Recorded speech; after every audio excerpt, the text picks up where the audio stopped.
Hi, I'm Phoebe Grover with Grover Mortgage Group. And I'm Natalie Van Cardo with the Nat Nate Real Estate Team. Welcome to our new podcast, Real Estate of Mind, where we discuss real estate, life, and everything in between. We're excited for you to follow us and join in on our journey.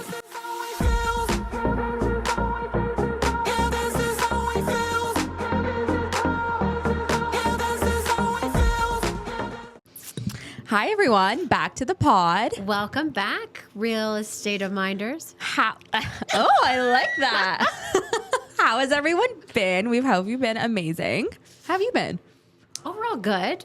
Like the kids are getting back to their school routine. Yeah. I think I'm getting more excited about getting back into my routine too, which is good. And like fall, I feel is like a fresh start. It's my favorite. Of new beginnings. It's my favorite season. Every single person, I think, in the world's favorite season is fall. Which is kind of morbid because it's like the sign of all the trees and everything dying. And like the crisp air that we're smelling is like the leaves' death.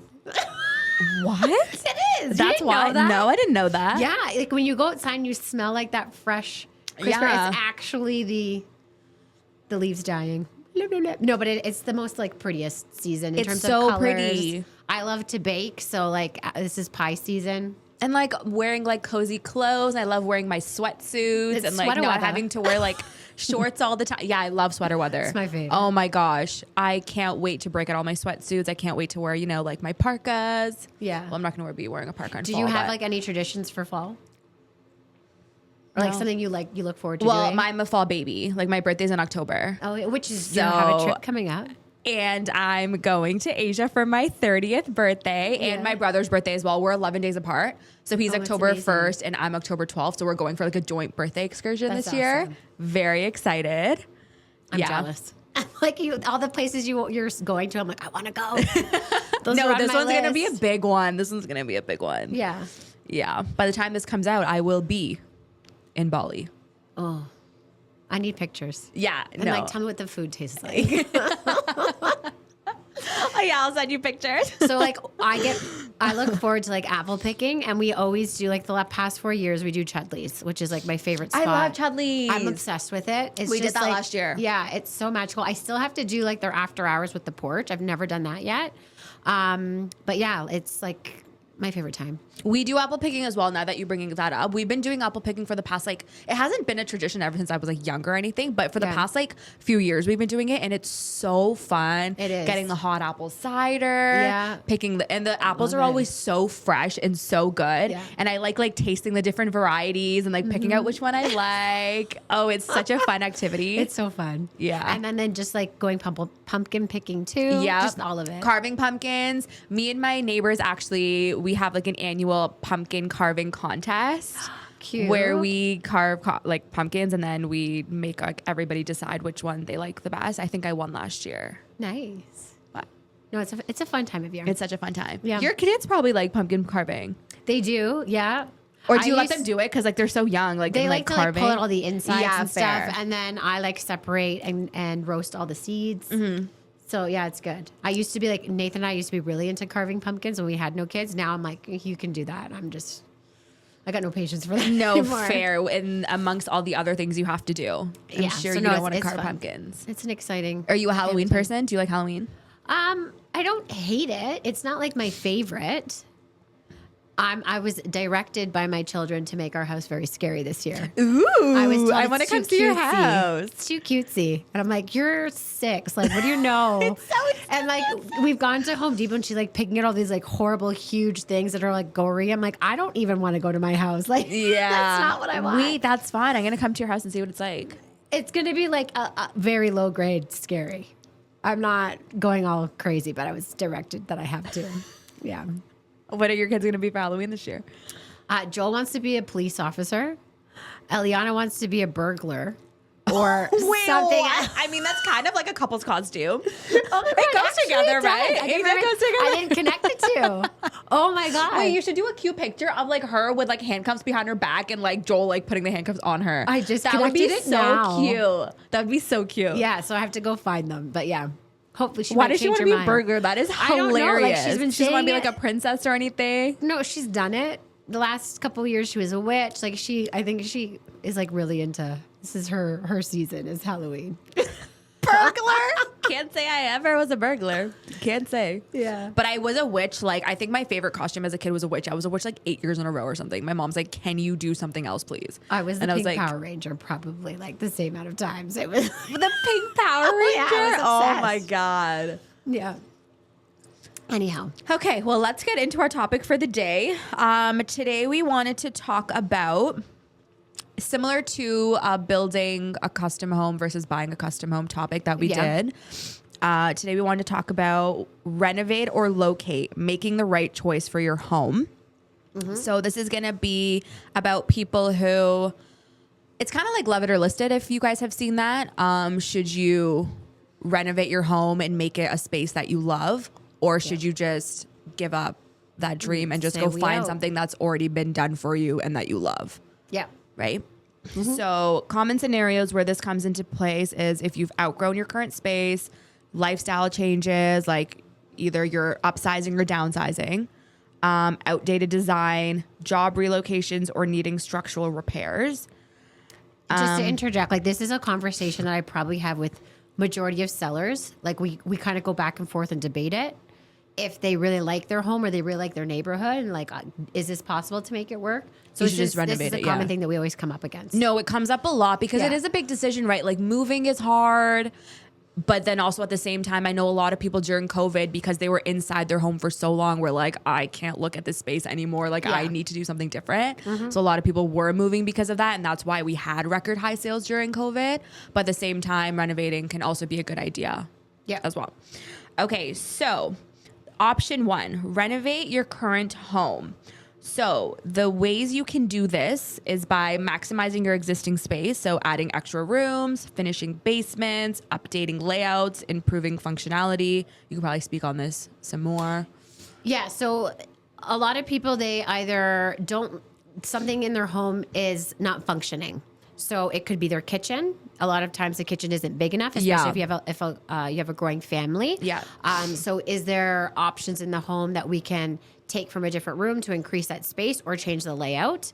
The other thing is, because you have a growing family, you might not have enough bedrooms. So are kids at the age where you can optimize the basement, or you don't have enough playing space? And your kids' toys are kind of taking over everything. Is the basement usable in that sort of sense? A lot of times people now are looking for at-home workspaces, how to create that. And then the other hand, I know a lot of people just kind of want a Zen experience when they come home. They want everything kind of completed for them. They want, especially like luxury bathrooms now is really in. People want just a place to kind of be tranquil and relax. So is that possible in the space that they currently have? And then some people also want to upgrade for modern living, remodeling kitchens, bathrooms, adding energy efficient features to increase comfort and value.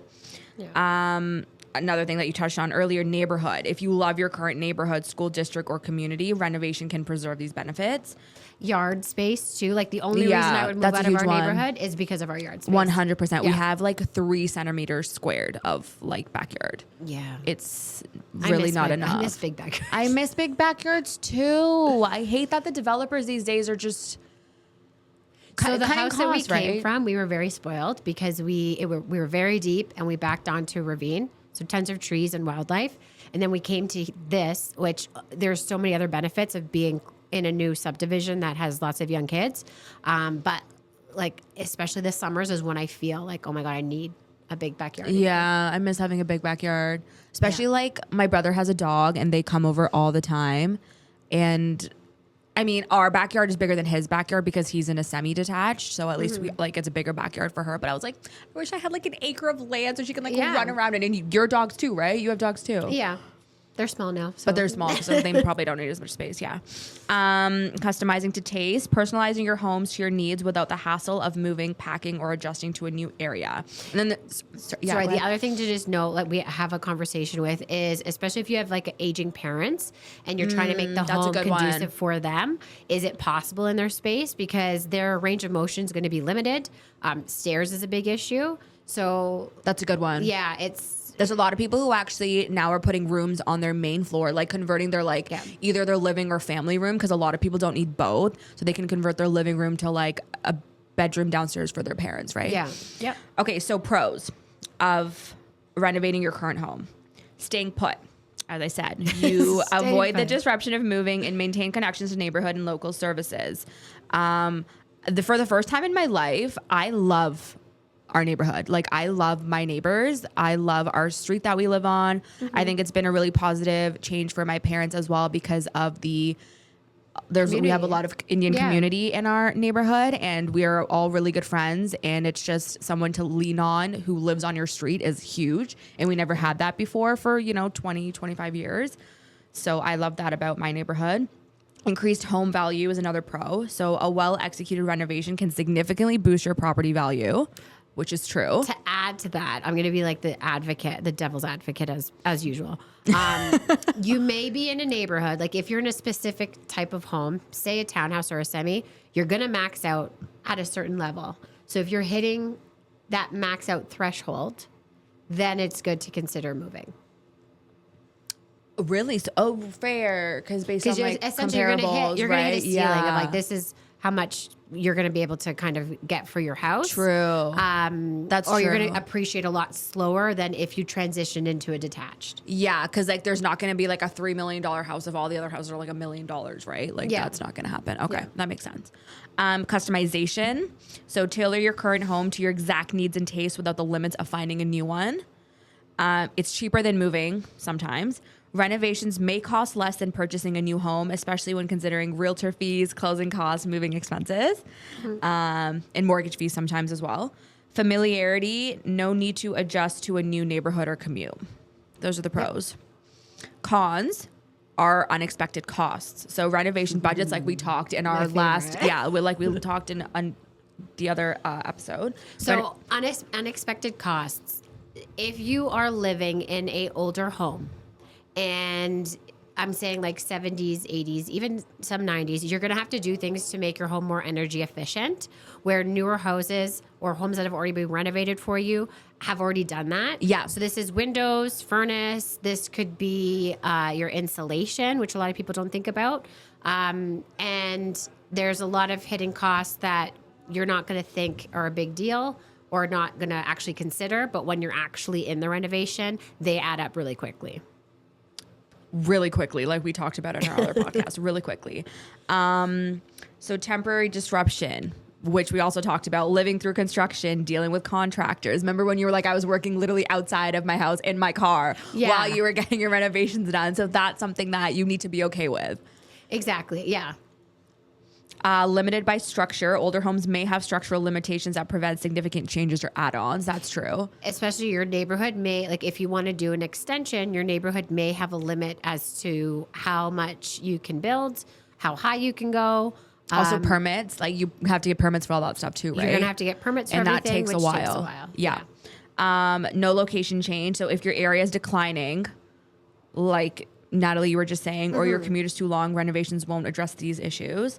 And again, like you just said, return on investment. So it varies. Not all renovations will increase home value significantly. It all depends on the market, your location, the type of renovations. Like, I think a lot of people, when they're renovating a home and they're not thinking of how long do I have left to live here, they sometimes can do very personalized choices that don't result into what they invested originally when they go to sell. So again, you want to make sure you're making choices that if you're only staying here for another 5, even 10 years, you're making choices that don't kind of, what's the proper way of putting it? That appeal to the majority of the public. Yeah, like it has to be very like neutral, right? Like it can't be like... Yeah, like you don't want to go and put an example today that I heard, which I'm going to use. You don't want to put like a bathtub in your main floor powder room. Like like it has to be very neutral, very like, like I don't know what the word is, but it has to be something that like you said, appeals to a larger audience. It can't be so niche. Exactly. Right? Yeah. Yeah. Which a lot of people do. So, Okay, so those were the pros and cons for renovating your home. Do you have anything else to add on to that? Financially, like, are you able to do this? A lot of people, like you can touch on, they tap into their home equity. Yeah. So what type do you even have home equity to renovate your home? Like in the market we're in right now, some of my clients are in negative equity situations, so they wouldn't even have enough equity to tap into to get it done. Yeah, and then also the time frame that it takes to get it done. So a lot of people who know they're going to be in this home for a long time, they tackle it slowly, room by room. Yeah. If everything else kind of is what they want in the house, which is fine. There also is, you have to be also the type of person to stay on top of it. I have some clients who have been renovating their house for like 2 years now, and they just like start it, but then leave it because like life happens and they have to travel and they work and whatever, right? So it's like, you have to kind of be on top of it, or else it's just going to be there all the time. Yeah. So if you are doing a home renovation and it is kind of large, I think it's when it's larger, it's easier to kind of get done all at once because like you're in it and you want it done, opposed to doing room by room where things will get left undone. Like, hey, we did this kitchen reno. Okay, the cabinets are all in. It's functional, but we still have like patching to do and painting and like we'll get to it. Yeah. So, I find when it's a larger project, it's easier to complete, although it'll take longer than the one-off 100%. projects, which you will always think that you have time to do. Yeah. And then before you know it, you're just living in this like half complete house kind of, and it's just like, my nightmare. Yeah. It's like not really adding value to your life or your pocket. So it's like, what's the point of that? Yeah. Another thing we didn't talk about, or I touched on briefly, but I want to touch on it a little bit more. A con about moving is also your mortgage stuff, right? Like obviously there's real estate fees, but there also can be mortgage fees. There can be penalties to break your mortgage, go with a different lender. A lot of people port their mortgage with the same lender, but are you able to port? What are their porting clauses? Having to go through the qualification again, pulling your credit. Did you buy a car? Did you buy any major things within the last like years of owning a house now that like, are you going to be able to qualify for a new house? Like, right. These are all things that you have to take into consideration. Selling this house and porting to a new one, will you have enough of a down payment to put on the new house? So many things to factor. Can you even find a new house that has everything that you want in it? Or is it better to just build it from scratch? I think the decision is a lot easier for the people that are kind of in the extreme situations that either their house is definitely too small for them and they cannot optimize it in any way, or the reverse where it's too big, they're kind of aging and they need something that's more manageable. Exactly. Manageable is the right word. Manageable for their conditions and lifestyle. I agree. Yeah, because I was like, how do we even like correctly advise people on what to do? But I agree with you. I think it's a lot easier when it's like black and white like that versus like, oh, I'm just not happy with like the tile in my kitchen. Yeah. I want to move now. It's like, no, like that's not. I'll use myself as an example. This is not my forever house. It's I love your house. I know. It's nice. I love the layout of your house. I've obviously you guys have not seen her house before, but I've never seen a layout like your house before. I've been showing in the new section too, and every time I'm like, oh my God, they've missed it. Like, yeah, I'm very fortunate with our layout. I would literally pick my house up and put it on a different lot if it was a larger lot. It's a lot, yeah. It's a lot there. Fair. Yeah. So that's the only reason why I would move, and I'm not at that stage where it's bugging me enough to move. Yeah. No, that's fair. Yeah, exactly. And like, you're not having any more kids, so it's not even like you have an issue of like, oh, we're gonna outgrow this house. Yeah. For you, it's like a lot thing, right? Yeah. No, I get that. Okay, so the second option is relocating to a new home. So, starting fresh. So moving to a new house can be exciting. Bigger, different space. If you need more, like we were saying, if you need more square footage or a different configuration, relocating may be often a better solution than trying to force a renovation. Yeah. Neighborhood. Layout is a big thing. Like that's something you can't really change. You can break down walls, which will give you a different layout in the house. But again, it depends if they're load bearing, how much it would cost to bring them down, that sort of thing. But I've had couples transition from one home that's the same square footage than the next, but the layout has been completely different. Yeah. And that makes a very big difference as well.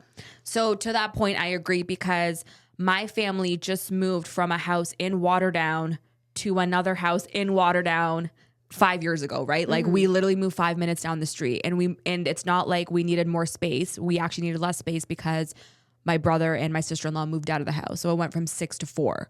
So it wasn't like, oh my God, we need more space. It was like the kitchen that was just not functional for us anymore, because as you know, me and my brother were getting older. We wanted more time in the kitchen, and my mom being in the kitchen all the time. Like there was too many chefs in the kitchen for how big it was.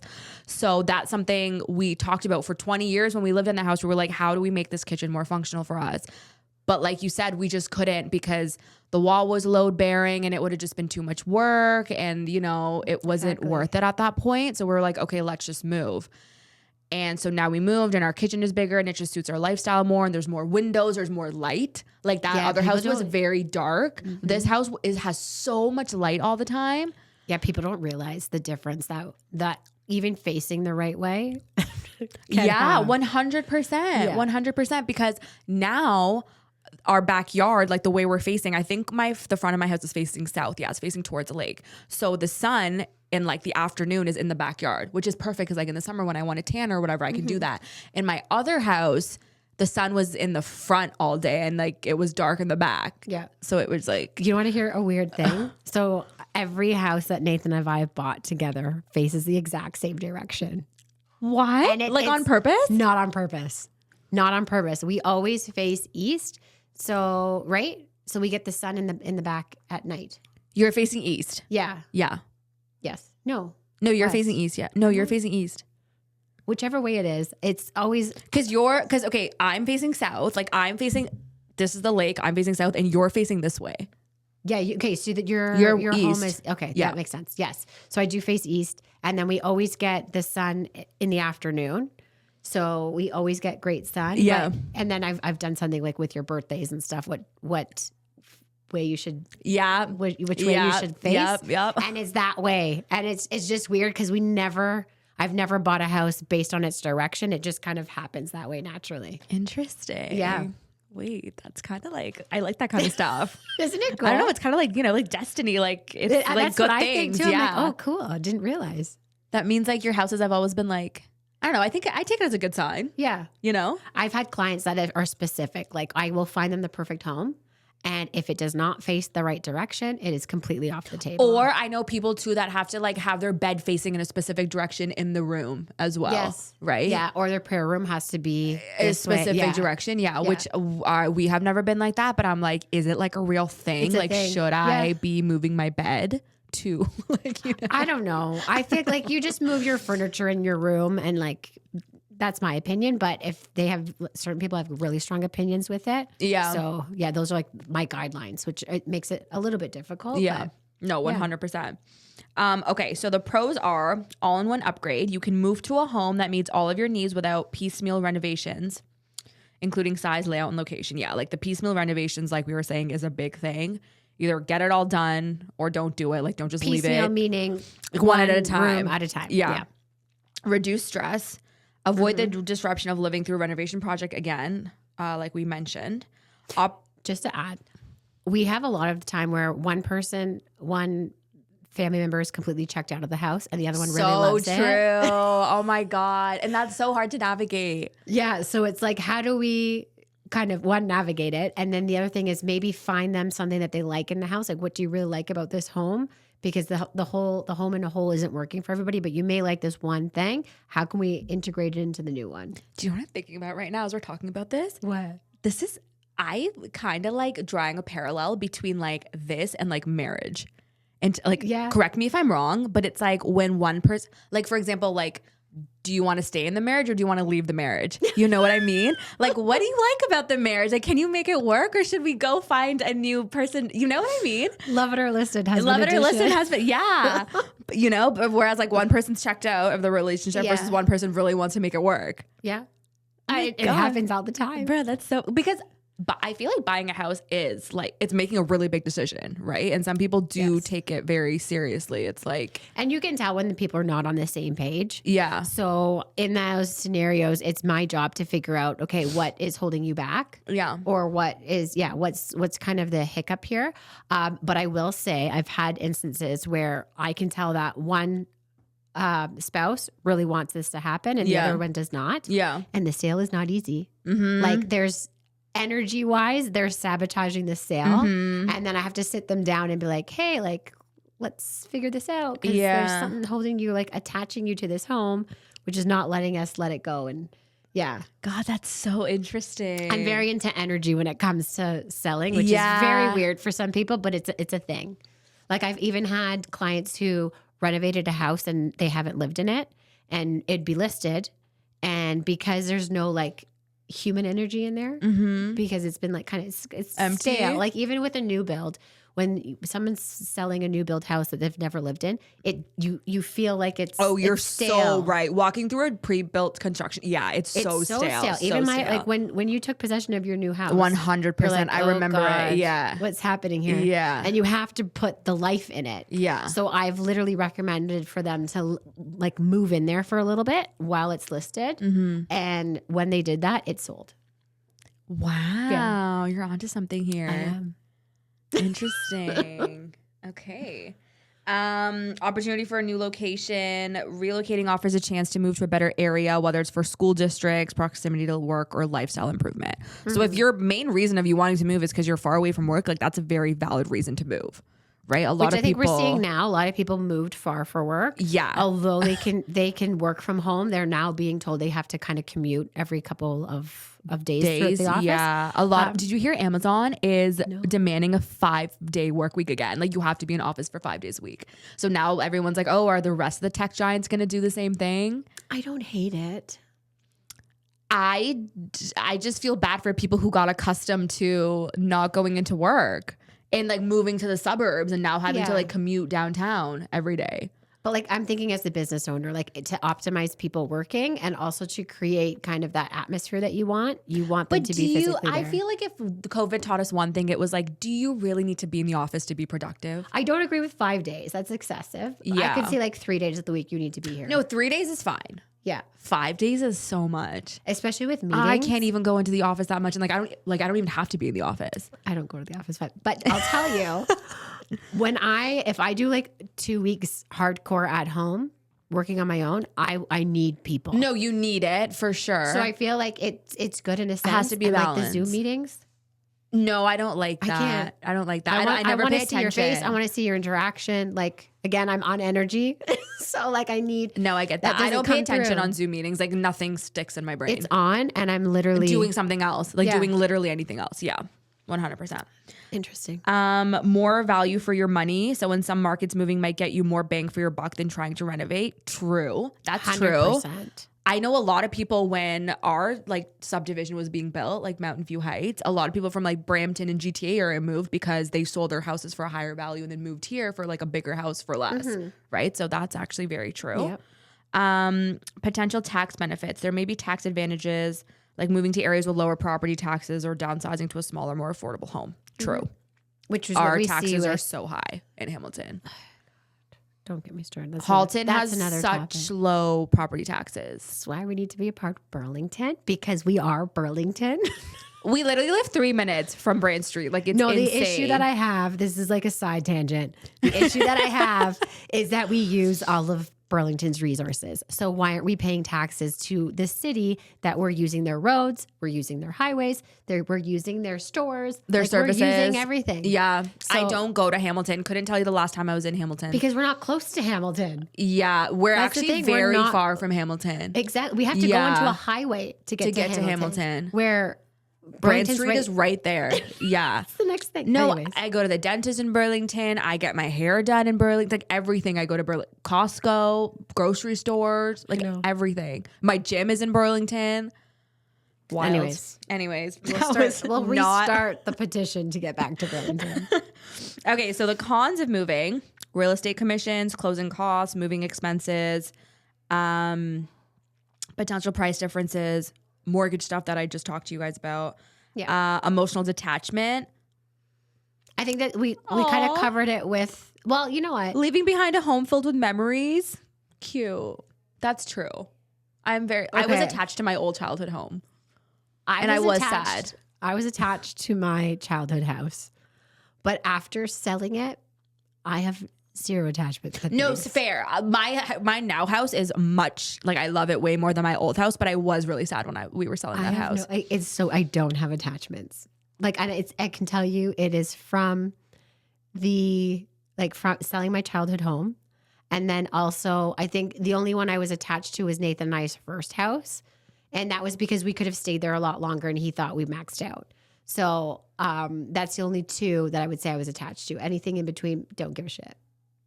It's cold, eh? Yeah. You're like my brother. He had no emotions when we were selling this house. And me and my mom were bawling our eyes out. Because it was my mom's first house that they bought since moving to Canada. Oh. They rented before that. So my mom's like, how can I give this up? My mom still talks. My mom literally still does drive-bys of that house, okay? Like, she's obsessed with that house. But me and my mom were bawling. And like, I lived there since I was 4 till like 25. So it was a long time. My brothers couldn't give a singular shit. They're like, it's a house. Like, who cares? Now you're in another house. And we're like, what? Like, so yeah, that's very, like, that's even crazy if I look for at you. videos of like the kids doing like their first walking and stuff, because Els was born at our last house. I don't want that house back. Crazy. You are a crazy girl. Yeah. Housing market volatility. In competitive markets, finding your ideal home can take time. And you might face bidding wars or pay premium prices. That's very valid. Competitive. Like, now is the perfect time to be doing it. There's so much inventory. Talk about how much inventory is on the market right now. There is inventory. Things are moving slowly. Yeah. We're in a lot of situations where I've put in an offer and a place with these clients in the summer. The property still isn't sold. We gave them a very good offer. They did not take it. They've come back to me 2 times to go back. But still won't accept your like original price. No, we can go back with our original price. Now they've delisted and relisted for close to what we offered, and my clients are just waiting because we know that they're in desperate need. But that's what I'm gonna But they've already purchased, so that's the thing, they purchased. Oh, okay. So it's a different scenario, but I can't like get this through people's head enough. Is although you're going to have a harder time to sell or you're going to sell for less money, you're going to buy for less money. I rather spend less money on a house that I've purchased than paying more for a home and not getting the house that I want. Yeah. Because I'm in competition. Yeah. Or just blindly putting a number down and not really thinking of the repercussions. 100%. Hitting that payment each month. Yeah. Or like waiving home inspections, waiving condition of financing, putting yourself in a terrible situation. Now is the perfect time to buy. It is. Yeah. It's so calm. Housing prices are low and interest rates are coming down. It's honestly like the perfect equilibrium. I don't even know how we got to this point. I think it's because people are still on the sidelines because people seriously cannot afford to purchase homes right now. It's because people are following what's happening. They want to see other people go crazy and buy, and then they'll go crazy and buy. Be your own mind. Listen. Why do people do that? What's with the herd mentality? Do you know how many times in this market we're seeing that homes are listed low, holding offers, and those properties are selling for what other homes in the neighborhood are currently listed for? It's crazy to me. It bugs me because obviously that tactic is working to get the property sold, but it does say something about the mentality of the other realtors and the buyers out there. Yeah. So anyways, like, focus on your own things, people. Don't do what other people are doing. This is how we got into this mess in the first place. And explore. Like, you don't have to go do it. Just start looking at things. If this is on your radar and you don't know if it's a good choice for you right now, connect with your agent. Get them to take you to a few places. You're not obligated to do anything right now. But if you can see like, oh my God, this house, it fits our needs, it's affordable, then you can talk about like, hey, let's list it. And then there's things out there. Yeah. But yeah. Anyways, that's my tangent. No, I mean, I'm going on side tangents all day. No, I love it. I love it. So uncertainty, you may not fully understand the drawbacks of your new home or area until after you've moved in. Fair. Mm. And it is a time-consuming process. From listing and selling your current home to finding and closing on a new one, the moving process can take months. But I mean, renovating can also take months. Yes. Right? Like, so you got to figure out where you want to spend your time again, it's that peace of mind scenario. Like we don't need to do any of the heavy lifting. Everything's done for us. It's like we literally pick up and move. That's beneficial for those people that are having family members that are aging. Finding a home where they know that they're not going to get hurt as easily is huge. Like a lot of people don't really realize how bad the stairs are for people. Yep. And that stuff. So, yeah. Also, I think it just helps in this scenario to be very self-aware of what kind of person you are. Like if you are truly a type of person who was like, I cannot renovate, I don't have a single bone in my body that knows how to renovate or wants to hire somebody to renovate, then your decision is made for you. You know you got to move. On the flip side, if you're a person who's like, I just can't, I hate moving. I know a lot of people who are like, I will never move again because just like, even though like I don't 100% love this house, like I dread moving so much. Like I will just live here and be, you know. Can I tell you about those people?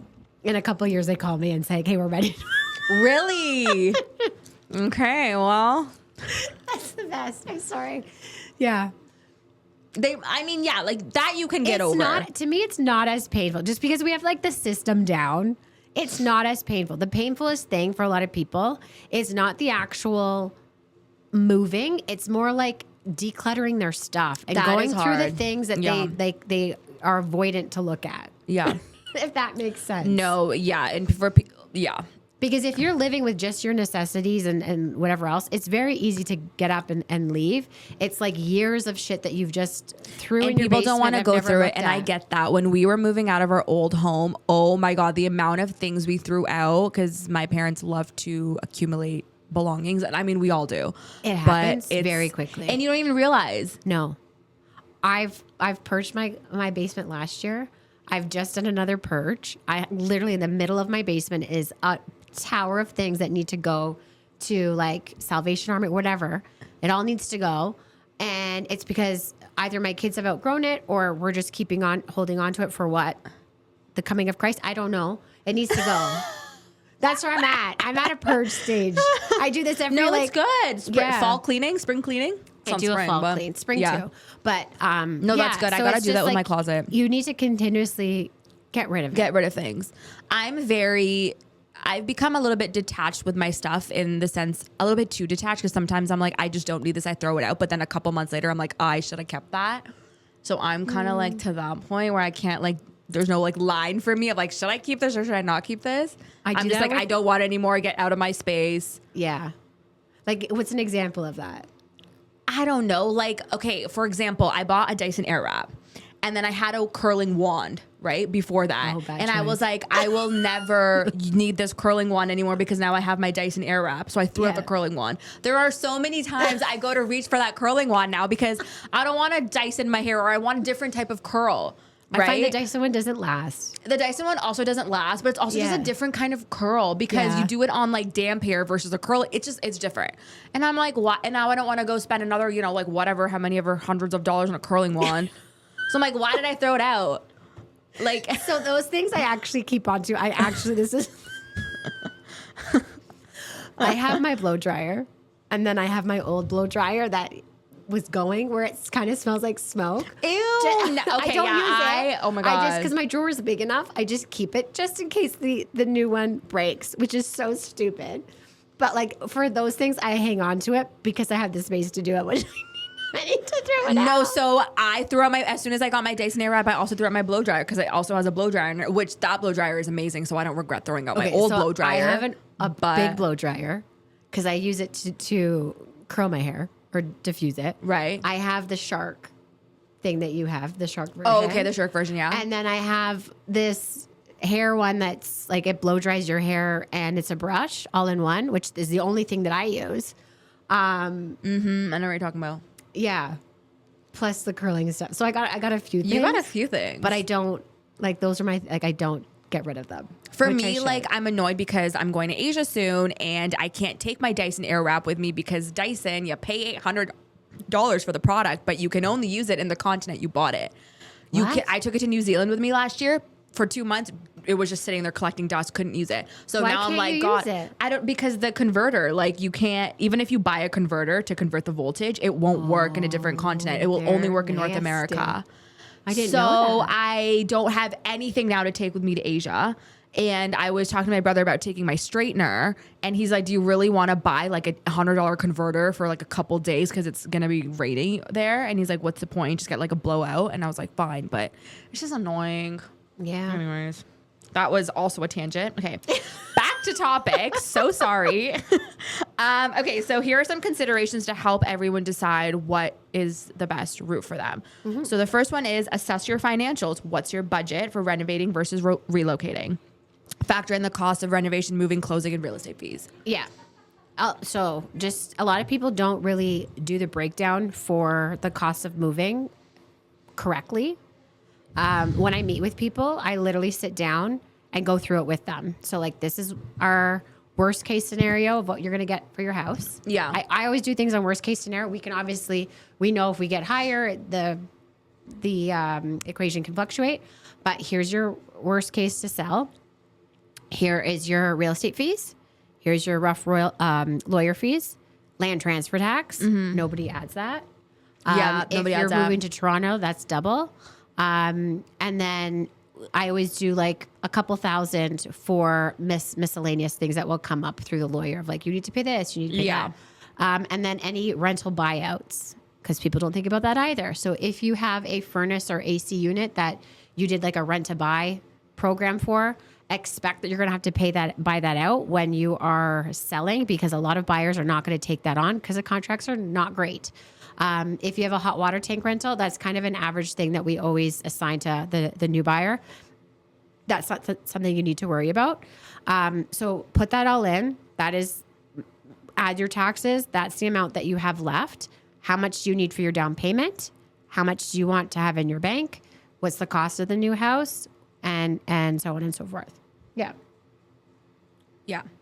Market conditions. Are home prices soaring in your area? Is now a good time to buy or sell, or are you better off waiting? This is a good one because I feel like a lot of people have been waiting. It is so important to know what is happening in your neighborhood, even 100%. If you're not thinking of selling, because you will see the trends. You'll know like a lot of people are selling right now. What's happening? Or there's not much out here, but like the one house that gets listed sells really easily. You really need to be informed. Mm-hmm. We make it easy for you guys because our clients that we put on like a market snapshot where like monthly we send them the stats in their neighborhood. So they're always like informed of like what's listed, what's sold. There's a nice little graph for you to see what's happening. So it's really important to be in the know. Yeah, I agree. It's really important because you don't want to just make a hasty decision. Like, don't make like a quick decision because you're just thinking about the short term. Like, really look at the bigger picture because it's a big decision. Or you'll know, like, is your neighborhood transitioning into something based on what's happening with the sales in the area. Yeah. Long-term goals. How does this decision fit with your long-term goals? Exactly. Such as growing a family, retiring, or career changes. Yes. Like, don't make a hasty decision just because you are sick of like the tiles or your kitchen or whatever. Think about the long term. Yes. I find it's easier with the growing family because they know like, okay, we need more space. Yeah, that's easy. It's super difficult with the ones that are needing to downsize, either because of physical or just the house is too big for them. Yeah, I'm going through this with someone very close to me, and it's like you physically cannot do stairs. You physically cannot go to your basement and do your laundry anymore. Like these are things that you need to consider. Change. Yeah, and they're only coming to light with things because I've taken them out and shown them what's possible. Mm-hmm. So like I've taken them to a home where they have a built-in oven and they don't need to bend anymore. So it's at their height, and they're like, "Oh my God, I didn't really realize that that's a problem each time that I'm doing it." Or like the landscaping is maintenance free. How much time do you spend like doing all of this? So yeah, it's a lot of things where maybe taking them out to physically see something is more beneficial than just having that argument with them because they're really closed-minded and not able to see what's out there for them. Yeah, 100%. And then timeline. How soon do you need the changes? If you need more space or different features immediately, moving might be faster than a lengthy renovation project. Yeah, makes sense. Yeah. All right, that's basically it. So key takeaways from this is, of course, like we've said a million times, there's no one size fits all answer. It heavily, heavily depends on you, depends on your family, depends on your goals, depends on your finances, as we have outlined here. And don't feel bad to call your agent and your mortgage broker and like say, this is what we're thinking of doing. Like, I love those conversations. I know you do too. Love it. Yeah, love it. Because it's like, you want to make the best decision, and we're there to help you. Like, I'm not there to push you to sell if it's not conducive for your plan. 100%. And same with you. Like, you're just, the solution's if it financially out there. doesn't make sense, like I tell my realtors all the time, I'm like, call me for deal runs. Like, don't be like, oh, I can only come to you when I have a deal for you. No, like, call me, be like, hey, this is what my client's thinking of. Do you think this makes sense? Like financially, like, will the numbers work? I love that stuff. Like, that's why we do what we do. We want to help our clients make the best decision, right? So absolutely. Yeah. Do you have anything else to add? I think we covered a lot of it. We did. Most of it. I just want to touch on what's coming. Like, what are the changes that we're going to see, especially in December? Right. So lots of changes for mortgages that were announced within the past week-ish. They're not coming into fruition until December 15th of this year, but they were announced. I think they're still trying to figure out some of the like kinks and bobs and stuff. Why the 15th? I don't know. Couldn't tell you. Maybe they just need that much time to figure out like all the little. It's just an awkward day. Usually it's like by January 1st. These or like December 1st. Yeah, I don't know why December 15th. But who knows? They might change it because it's our government. What's the first one? The first one is currently people can only put down less than 20% if they are purchasing a home for less than $1 million. So as soon as you get to the $1 million mark, you have to put down 20%. Yes.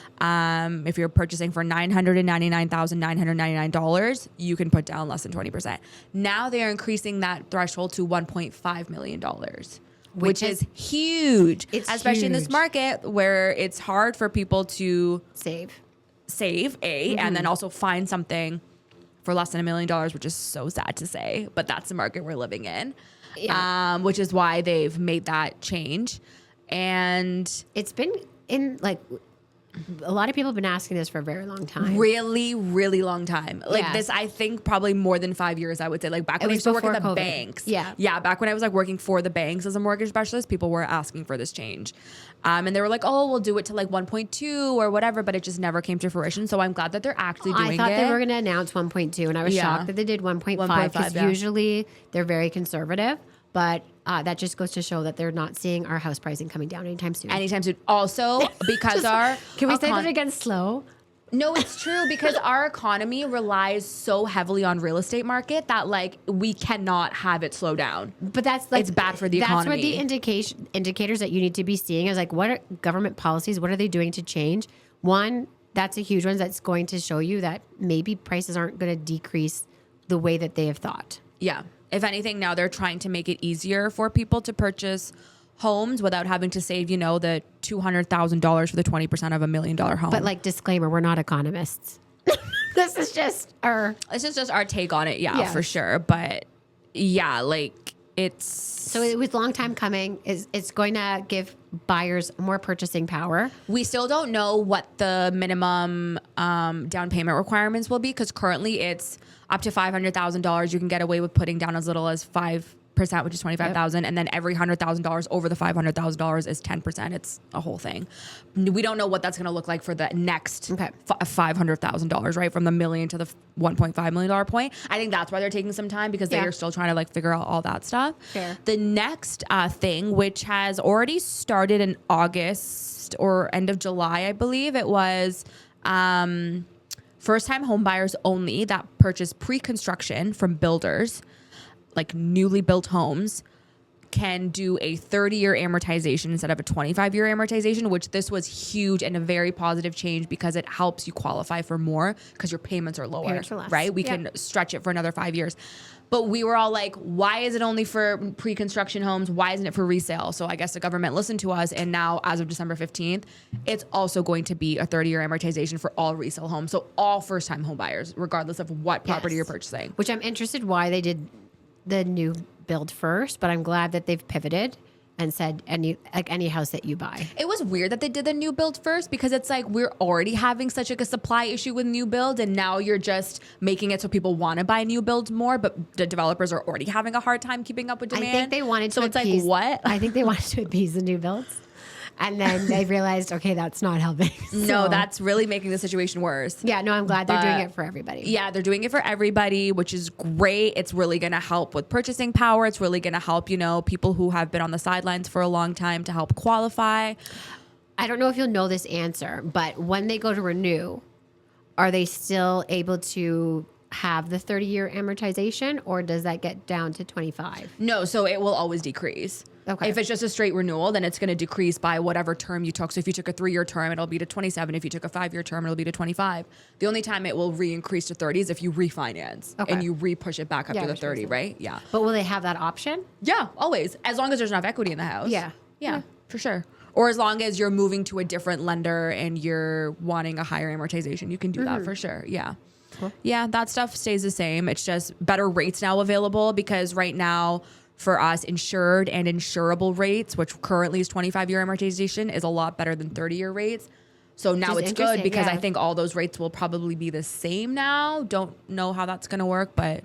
What are you seeing on average as a rate? Rates are really good right now. Like I'm getting low fours for a 3-year fixed, 5-year fixed. That's good. And then I'm seeing like low 5s to mid 5s for variable, which right now I'm recommending most people, unless they're really against it, to go variable right now. Just because I think it's going to come down over the next year for sure. It'll be interesting what happens. When is the next rate announcement? October 24th. End of October, next month. Yeah. Inflation decreased 0.5 basis point for August year over year, which is huge. Like I'm pretty sure we're at our 2% benchmark now. So people are expecting a big rate decrease. Yeah, we were just talking about it today in the office of like what everyone's hearing of what it will be. So it'll be interesting. So October 24th, that'll be a really big which date. Will be interesting because by October 24th, the September inflation report will have come out. So that'll be a huge indicator of what Bank of Canada is going to do. So if inflation comes down even more, expect a big rate decrease. Yes, for sure. I saw an article. It's not an article, really. It was just like a reel. let's just zone in exactly what type of media I consumed. I didn't do any digging on this, but I wanted to ask you. No, I love the transparency. Usually, like, I'll go read it. I'm like, it's not right. But no, someone sent it to me, and I'm like, I should bring it up with you because I didn't have time to research it myself. But I'm being honest. I'm not going to say, like, I have all the facts. It was basically a reel of saying that, like, I don't know how many people in Canada and Ontario are defaulting on their mortgages. A lot. Are you seeing that? Yeah. So I was actually just on the phone with a private lender of mine, a very close private lender. He owns like his own shop and he lends out money. And he's like, we're seeing so many power of sales right now. It's ridiculous. He's like, a lot of the private lenders are having like over 200, 300 power of sales on their properties right now because people are in negative equity situations. I just did a purchase like 2 months ago on a house that was a power of sale situation. So the seller was going power of sale and they needed a minimum amount to like cover. They had 4 lenders on the property. 4 charges on their property with 4 different lenders. Oh my! It almost didn't close. It was crazy, that deal. I've seen max 2. I have seen max 3. I've never seen 4. But also the property was $300,000. So each one would have been like $70,000.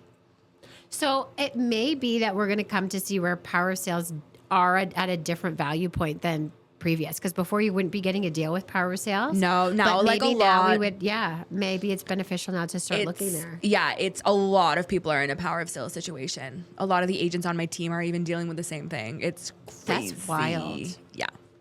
Yep. Okay. Yeah. Cool. Yeah.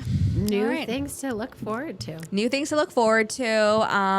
That's all the updates for now. It's been a big week/month for mortgages with rates coming down and, good things happening in the market. The government's really trying to move the market. So, if you're looking to buy, now is a good time to buy. Talk to your people. They also extended the foreign buyer. Yes, how long the foreign buyers cannot purchase here. Yeah. Yeah, which we kind of touched on. And they're slowing down on immigration. They are sending back students that are on student permits. They're not just offering them permanent resident. Like, I think the government is now making positive changes to help Canadians finally.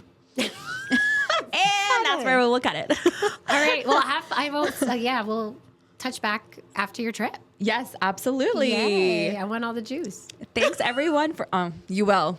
You will. I just want Stay food. tuned to my Instagram. I just need to know about the food and the beaches. Okay. Thank you. And we will chat with you guys next time. We will see you guys next time. Bye. See ya.